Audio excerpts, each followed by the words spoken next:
Haleluya, senang kembali berjumpa dengan Bapak Ibu sekalian untuk memberitakan firman Tuhan yang dahsyat.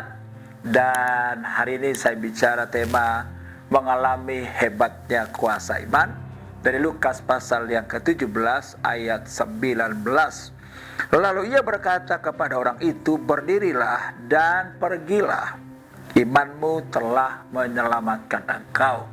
Bapak Ibu dikasih Tuhan, kalau kita mau jujur, kita sering menemukan di dunia ini benda-benda yang magis yang punya kuasa, ya kan? Saya pernah dengar katanya ada benda magis di daerah Jawa, ya kan? Keris yang punya kuasa atau keris sakti, ya kan? Begitupun katanya di Kalimantan, ya kan? Ada pedang mandau yang katanya punya kesaktian, tapi itu kata orang. Karena saya nggak pernah melihat sendiri. Dan ada juga benda-benda seperti pelet, ya kan, benda-benda sihir yang kalau dimantra-mantrain maka ada kuasanya. Tapi yang mau saya sampaikan bukan itu. Yang mau saya sampaikan adalah dalam konteks ini Yesus menjelaskan betapa hebat iman orang percaya. Iman itu Yesus bilang, pergilah, bangkitlah, imanmu telah menyelamatkan kau. Nah, konteksnya adalah ada 10 orang kusta. Karena mereka punya iman, maka 10 orang itu disembuhkan oleh Tuhan. Nah, padahal pada saat itu, pada masa itu, penyakit kusta belum ada obatnya. Kalau orang sakit kusta, itu sangat mengerikan Bapak Ibu.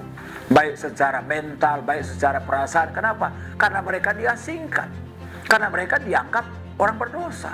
Dan secara medis tidak ada obat untuk sakit kusta. Itulah sebabnya mereka tinggal menunggu mati secara pelan-pelan. Lama-lama dagingnya, kulitnya menjadi rusak dan akhirnya akan mati. Tetapi kalau saudara baca ayat ini, luar biasa kuasa iman itu. Ternyata iman itu dapat menyelamatkan, menyembuhkan seseorang dari sakitnya. Dan itu secara penyakit, secara fisik. Tetapi yang saya percaya, iman bukan hanya berkuasa untuk penyakit secara fisik, tetapi iman itu dapat menyembuhkan kita, menyelamatkan jiwa kita. Sehingga saya percaya orang yang percaya kepada Yesus akan mengalami hidup yang kekal.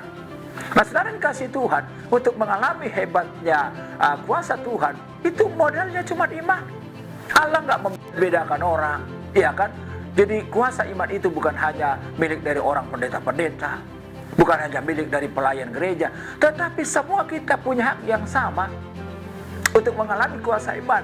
Karena firman Tuhan berkata dalam Yakobus 5 ayat 16, doa orang yang benar bila dengan yakin loh, didoakan, Alkitab bilang sangat besar kuasanya. Nah, itu sebabnya Bapak Ibu dikasih Tuhan, apapun tantangan kita, apapun persoalan kita hari-hari ini, jangan kita patah semangat. Jangan kita menyerah lalu angkat tangan, sudah gak ada harapan. Menurut dokter penyakit saya sudah gak ada harapan. Iya kan? Menurut para ahli bisnis usaha saya akan hancur. Menurut para psikolog rumah tangga saya akan hancur. Jangan berpikir hancur. Kenapa? Selama kita berpikir iman, maka Alkitab ini, bangkitlah, pergilah, imanmu dapat menyelamatkan engkau. Karena itu bagaimana mengalami hebatnya iman? Yang pertama, datanglah dan berseru kepada Yesus. Ayat 12. Orang kusta disingkan oleh orang. Nggak boleh berjumpa dengan orang sakit. Tapi mereka memberanikan diri untuk menjumpai Yesus. Karena mungkin mereka tahu Yesus itu orang yang berkuasa. Ya kan? Sekalipun memang mereka sadar diri mereka sebagai orang kusta. Itulah sebabnya mereka berdiri jauh-jauh. Tapi luar biasa Bapak Ibu dikasih Tuhan. Sekalipun mereka jauh, tapi luar biasa loh. Allah mendengar doa mereka. Allah menjawab mereka. Bukankah kita orang percaya jauh lebih dahsyat Bapak Ibu? Karena kita nggak sekedar berdiri jauh di hadapan Tuhan, tapi Alkitab bilang kita ini adalah anak-anak Tuhan. Kita sangat dekat dengan Tuhan. Kita ada dalam pelukan Bapa di sorga. Dan Bapa di sorga yang berkata, Dia akan memelihara anak-anaknya dengan sempurna. Itulah sebabnya yang pertama, bagaimana mengalami hebatnya iman, maka yang pertama adalah berserulah, datanglah kepada Tuhan. Kalau ada masalah jangan pergi kemana-mana. Sudah, jangan pergi ke dukun, jangan pergi ke orang pintar, karena itu nggak ada apa-apanya dibanding kuasa Tuhan. Tuhanlah yang dapat menyelamatkan hidup kita. Yang kedua, bagaimana mengalami hebatnya kuasa iman? Maka yang kedua, berharaplah kepada belas kasihan Tuhan. Orang-orang kusta itu berharap dan berkata, kasihanilah kami. Kalau kita dibenarkan oleh Tuhan bukan karena kita hebat. Kalau kita menerima berkat Tuhan bukan karena kita punya jasa. Tetapi kita yang tadinya orang berdosa, tetapi karena kita beriman, karena kita mengaku dosa, kita dibenarkan. Saudara, seburuk apapun hidup kita, separah apapun masa lalu kita, kalau kita datang sama Tuhan, belas kasih Tuhan ada kok.